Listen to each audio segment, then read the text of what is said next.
একজন খামারি থেকে কিভাবে বড় ও স্থায়ী হল বিসমিল্লা অ্যাগ্রো। আমি নিজেও একজন খামারি, আর বিসমিল্লা অ্যাগ্রো একজন খামারি।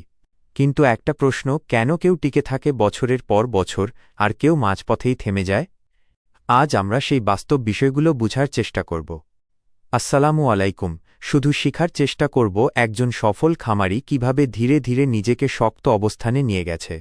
আমরা যারা খামারি, আমাদের সবার জীবন প্রায় একই রকম, কখনো লাভ, কখনো লস, আর অনেক সময় ছোট একটা সমস্যাও বড় হয়ে যায়। আমি যখন বিসমিল্লা অ্যাগ্রোয়ের কাজগুলো দেখি, তখন একটা জিনিস বুঝতে পারি, তারা খুব ধীরে কিন্তু খুব স্থিরভাবে এগিয়েছে। প্রথম বিষয়টা হল পরিকল্পনা ও ধৈর্য। একদিনে বড় হওয়ার চেষ্টা না করে ধীরে ধীরে নিজেদের গড়ে তুলেছে।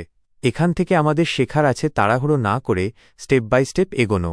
আর একটা গুরুত্বপূর্ণ বিষয়, শুধু এক জায়গায় নির্ভর না করে ধীরে ধীরে একাধিক দিক তৈরি করা, যেমন খামার, অভিজ্ঞতা শেয়ার, অনলাইন উপস্থিতি। এতে করে একটি জায়গায় সমস্যা হলেও পুরোটা ভেঙে পড়ে না।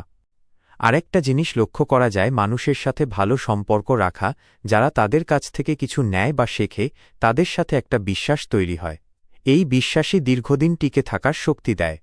এই সেক্টরে টিকে থাকতে হলে সবসময় শেখার মধ্যে থাকতে হয়, নতুন পদ্ধতি, নতুন আইডিয়া, এইগুলো গ্রহণ করার মানসিকতা থাকতে হয়।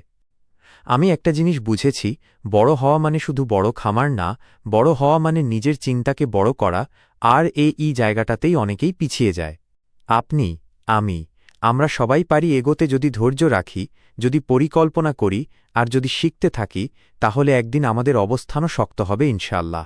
অনেকেই খামার শুরু করতে ভয় পান, লাভ হবে কিনা, লস হবে কিনা, এসব চিন্তা করে শুরুই করেন না।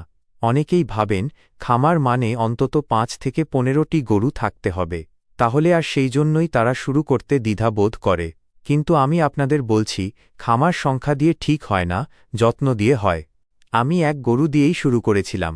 সত্যি কথা বলতে, তখন লাভ লস ভাবিনি, শুধু যত্ন আর সময় দিয়েছি। আজকে আমার খামারে ১৫ থেকে ১৬টি গরু আছে, বকনা সহ। তাহলে মনে রাখবেন, আপনি যদি এক গরু দিয়েও যত্ন এবং পরিকল্পনা নিয়ে শুরু করেন, সেটা হলো আপনার খামার। কিন্তু আমি আমার নিজের অভিজ্ঞতা থেকে বলছি, আমি শুধু আমার কাজের পাশাপাশি গরুটার যত্ন নিয়েছি, সময় দিয়েছি, ধৈর্য ধরেছি। তারপর আস্তে আস্তে কি হল, আমার সেই গরু থেকেই বকনা হল। তারপর ধীরে ধীরে আমার খামার বড় হতে শুরু করল।